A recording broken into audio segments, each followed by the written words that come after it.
오늘 우리가 함께 나눌 하나님의 말씀은 시편 64편입니다. 제가 하나님의 말씀을 봉독하겠습니다.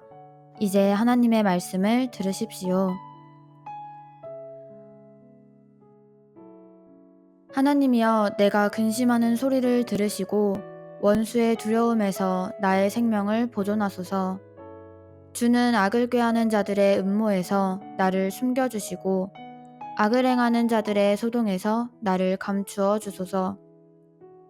그들이 칼같이 자기 혀를 연마하며 화살같이 독한 말로 겨누고 숨은 곳에서 온전한 자를 쏘며 갑자기 쏘고 두려워하지 아니하는도다. 그들은 악한 목적으로 서로 격려하며 남몰래 올무 놓기를 함께 의논하고 하는 말이 누가 우리를 보리요 하며, 그들은 죄악을 꾸미며 이르기를 우리가 묘책을 찾았다 하나니 각 사람의 속뜻과 마음이 깊도다. 그러나 하나님이 그들을 쏘시리니 그들이 갑자기 화살에 상하리로다. 이러므로 그들이 엎드러지리니 그들의 혀가 그들을 해함이라. 그들을 보는 자가 다 머리를 흔들리로다. 모든 사람이 두려워하여 하나님의 일을 선포하며 그의 행하심을 깊이 생각하리로다. 의인은 여호와로 말미암아 즐거워하며 그에게 피하리니 마음이 정직한 자는 다 자랑하리로다. 아멘. 이것은 하나님의 말씀입니다. 오늘 우리는 그러나 하나님이 라는 제목으로 오늘의 말씀을 나누도록 하겠습니다. 오늘의 말씀은 크게 세 부분으로 나눌 수 있습니다. 첫 번째 부분은 1절과 2절로서 시편 기자는 자신을 표적으로 음모를 꾸미는 자들에게서 보호해달라고 기도하는 내용입니다. 두 번째 부분은 3절과 6절로서 시편 기자는 무죄한 사람들을 멸망시키려는 적들과 그들의 악한 계획을 묘사하는 내용입니다. 마지막 세 번째 부분은 7절부터 10절로서 시편 기자는 악한 계획이 그것을 계획한 사람들의 머리 위에 떨어지게 하시는 하나님의 개입을 기대하며 그 결과는 그것을 보는 모든 사람을 두렵게 하고 의인들에게는 큰 즐거움을 줄 것이라는 내용입니다. 이제 내용을 살펴보겠습니다. 1절과 2절입니다. 하나님이여, 내가 근심하는 소리를 들으시고 원수의 두려움에서 나의 생명을 보존하소서. 주는 악을 꾀하는 자들의 음모에서 나를 숨겨주시고 악을 행하는 자들의 소동에서 나를 감추어 주소서. 의인들은 자신을 파괴하려고 음모를 꾸미는 자들에게서 보호받기 위해 하나님을 향한 확신을 품고 기도할 수 있습니다. 시편 기자는 도움을 구하며 하나님께 부르짖습니다. 얼마나 긴박했는지는 들으시고가 명령어로 되어 있는 것을 보아 알 수 있습니다. 그것은 하나님께 즉각적인 응답을 요구합니다. 간구의 완전한 내용은 하나님께 근심하는 소리를 들어달라는 것입니다. 초반 도입부의 울부짖음 이후 다윗은 하나님이 음모에서 자신을 숨기고 보호해 주시기를 간구합니다. 두려움 혹은 공포는 자신이 겪는 것이며 적들과 관련된 두려움입니다. 하나님이 적들을 두려워하는 자신을 지키고 보존하시는 최선의 길은 적들을 제거하는 것입니다. 여기서 보존한다는 말의 의미는 적들이 무엇을 하든 그에게는 어떤 영향도 끼치지 못한다는 것입니다. 적들이 멸망시키려고 덤벼들 때 위험에 빠진 자들은 두려움 속에서 삽니다. 오직 하나님만이 그 위험에서 그들을 보존하실 수 있습니다. 시편 기자가 숨겨달라고 부탁하는 내용은 음모와 소종에서부터입니다. 한편으로 원수들은 시끄럽게 항의하는 무리처럼 몰려옵니다. 그들은 흥분한 폭도들처럼 보입니다. 다윗은 그것이 자신을 뒤집어 엎으려는 계획된 음모의 일부라는 것을 압니다. 자신들의 악한 목적을 위해 성난 군중을 조직하는 소수의 사람이 있습니다. 음모자들은 악을 꾀하는 자들로 묘사됩니다. 그들은 문제를 일으킵니다. 원수들이라는 표현과 함께 이 두 가지 묘사는 의인들을 멸망시키기 위해 폭도들과 함께 꾸민 음모가 있음을 알려줍니다. 그러나 의인들이 보호를 간구하며 여호와를 부르는 때에 이미 약한 자들의 포악은 녹기 시작합니다. 의인들은 하나님께 부르짖음으로 불의한 자들의 화살이 접근할 수 없는 안전한 피난처에 숨을 수 있습니다. 3절과 4절입니다. 그들이 칼같이 자기 혀를 연마하며 화살같이 독한 말로 겨누고 숨은 곳에서 온전한 자를 쏘며 갑자기 쏘고 두려워하지 아니하는도다. 악한 자들은 무죄한 사람들을 악한 말로 공격하려고 준비합니다. 음모를 꾸미는 자들이 하려는 것은 거짓말, 즉 악한 언어적 공격을 쏟아내는 것이며 덤벼드는 군중은 음모자들을 위해 행동하려 합니다. 음모를 꾸민 사람들은 비밀스러운 곳에 숨어 있지만 그들의 의도는 분명합니다. 곧 무죄한 자들을 쏘는 것입니다. 무죄한 사람들은 온전한 자라고 부를 때 시편 기자는 피해자들이 흠이 없으며 그들이 고소하는 말은 거짓이라고 지적합니다. 이 말은 그들이 항상 죄가 없다는 말이 아닙니다.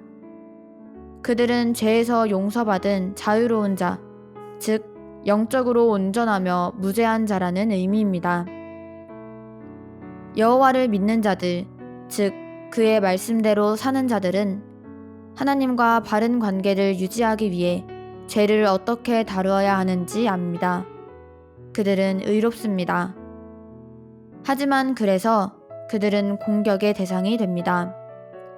궁극적으로 이 단어는 여호와께 적용됩니다. 그분의 길은 완전합니다. 또한 하나님의 말씀에 따라 사는 의인들도 온전하거나 무죄하다고 여겨집니다. 그리고 하나님은 무죄한 인생을 쫓아버리시지 않습니다. 그러므로 악한 자들이 무죄한 자들을 공격할 때 그들은 어리석은 일을 하는 것입니다. 하나님이 그들에게 복수하실 것이기 때문입니다. 5절과 6절입니다. 그들은 악한 목적으로 서로 격려하며 남몰래 올무 놓기를 함께 의논하고 하는 말이 누가 우리를 보리요 하며 그들은 죄악을 꾸미며 이르기를 우리가 묘책을 찾았다 하나니 각 사람의 속뜻과 마음이 깊도다. 악한 자들은 계획된 음모를 진행합니다. 그들은 교만하여 자신들이 모든 가능성을 고려했기 때문에 완전한 계획을 세웠다고 생각합니다.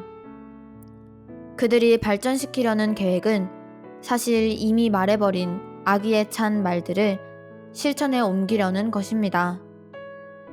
그들은 계획을 공고히 하기 위해 모든 수단을 동원하고 자신들이 이익과 관심을 위해 그 계획을 확고히 합니다. 여기서 시편 기자는 올무의 이미지를 사용해 그들의 계획을 언급합니다. 그 올무는 사람들을 꿰어 파멸시키려는 어떤 수단을 말합니다. 누구도 자신들의 계획과 수단을 밝힐 수 없으리라는 확신 안에 그들의 교만이 표현되어 있습니다. 그들은 그 계획이 실패할 염려를 하지 않습니다. 그들은 처음에 무죄한 자들에게 끼칠 불의한 일들을 찾습니다. 그들의 마음은 테러범과 같아 폭력적인 일을 행하기 원합니다. 그 다음 자신들이 모든 가능성을 다 고려해 완벽한 계획을 짰다고 자축합니다. 곧 자기들의 계획을 묘책, 즉 잘 짜인 계획이라고 말합니다. 마음은 시편 기자가 이해하기에 너무 깊어 찾아낼 수 없습니다. 그것은 마음의 밑바닥까지 내려갈 수 없다는 뜻입니다. 그러나 하나님은 하실 수 있습니다. 하나님만이 인간의 마음을 통찰하시고 그 생각을 측정하실 수 있기 때문입니다. 그들이 비밀스럽고 악한 목적이 거의 다 이루어졌다고 생각할 때 그들은 하나님의 심판에 가장 근접해 있습니다. 왜냐하면 하나님이 의인들을 보존하실 것이기 때문입니다. 7절부터 9절입니다. 그러나 하나님이 그들을 쏘시리니 그들이 갑자기 화살에 상하리로다. 이러므로 그들이 엎드러지리니 그들의 혀가 그들을 해함이라. 그들을 보는 자가 다 머리를 흔들리로다. 모든 사람이 두려워하여 하나님의 일을 선포하며 그의 행하심을 깊이 생각하리로다. 하나님은 악한 자들이 세운 그 계획으로 그들을 파멸시키실 것입니다. 하나님이 판을 뒤엎으십니다. 하나님은 그들이 세운 계획과 수단대로 그들을 심판하실 것이며 그들을 심판하심으로 하나님께 부르짖는 무죄한 사람들을 구원하실 것입니다.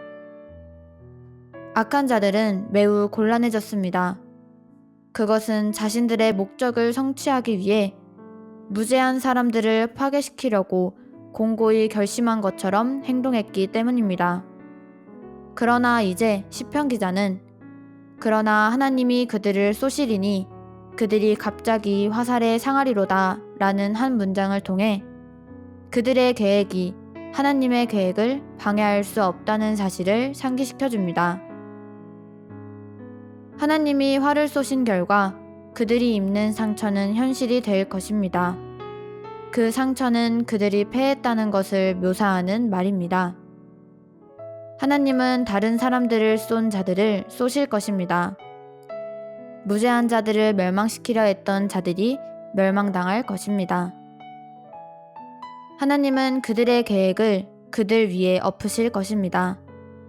그들이 의인들을 악하게 고발하려던 내용이 오히려 자신들에게 적용되어 자신들의 말로 부끄러움을 당하게 될 것입니다.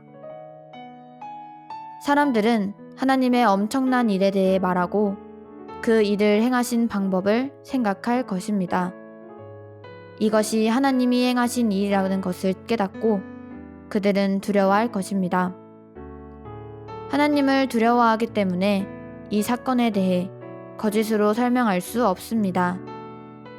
그들은 하나님이 하신 일을 지혜롭게 생각해야 합니다. 이 사건에 대해 신중하고 지혜롭게 생각한 사람들은 악한 음모자들이 엎드러진 것이 하나님이 하신 일임을 깨달을 것입니다. 그래서 그들은 하나님을 두려워하게 될 것입니다. 10절입니다. 의인은 여호와로 말미암아 즐거워하며 그에게 피하리니 마음이 정직한 자는 다 자랑하리로다. 의인들은 여호와를 즐거워할 것입니다. 하나님이 악한 자들이 끼친 공격의 위협을 끝내실 때 의인들은 여호와를 즐거워할 것입니다. 또한 그분을 향한 믿음을 새롭게 할 것입니다. 오늘의 말씀을 정리해 보겠습니다. 보호와 구원을 위해 주를 의지한다면 주 앞에서 흠없이 사는 의인들은 악한 자들을 두려워하며 살지 않아도 됩니다. 사람들이 이런 보호를 구하며 하나님께 기도할 때 그들은 또한 어떻게 살아야 할지에 대해서도 가르침을 받습니다. 그들이 진정 흠없고 의로운 사람이든 아니든 상관없습니다. 만약 그들이 의롭지 않다면 하나님은 악한 자들을 사용하셔서 그들을 훈계하실 것이고 하나님을 떠나서는 어디에도 안전이 없다는 것을 가르쳐 주실 것입니다. 그러나 만약 그들이 의롭다면 그들의 열정적인 기도는 효과를 발휘하게 될 것입니다. 그들은 확신하며 기도할 수 있을 뿐만 아니라 하나님이 악인들을 다스리신다는 사실까지도 알게 될 것입니다. 그러므로 믿는 자는 사람들이 육체적으로 하는 일을 두려워하지 말아야 하며 오히려 주님을 두려워해야 합니다. 위험한 때에 주님은 그분의 백성을 완전히 구원하실 수 있습니다. 사랑하는 나무심는교회 가족 여러분, 세상으로 인해 숨고 싶고 피하고 싶을 때가 있을 것입니다. 하지만 숨고 피한다고 해서 우리의 고난이 사라지는 것은 아닙니다. 그렇다고 당당하게 세상에 맞서고 싶지만 그럴 힘도 용기도 없을 것입니다. 그래서 우리에게는 하나님이 절대적으로 필요합니다. 하나님은 당신을 의지하는 사람들을 결코 외면하지 않으십니다. 하나님은 당신께 간절히 기도하는 사람들의 부르짖음을 외면하지 않으십니다. 그러니 하나님을 의지하고 하나님께 기도해야 합니다. 하나님은 우리의 기도에 반드시 응답하시고 역사하십니다. 오늘 이 하루를 어떻게 살아가시겠습니까? 오늘 주신 말씀과 이 질문에 대해 성실하게 묵상하시면서 하나님과 함께 동행하는 복된 하루가 되시기를 주님의 이름으로 축복합니다. 아멘.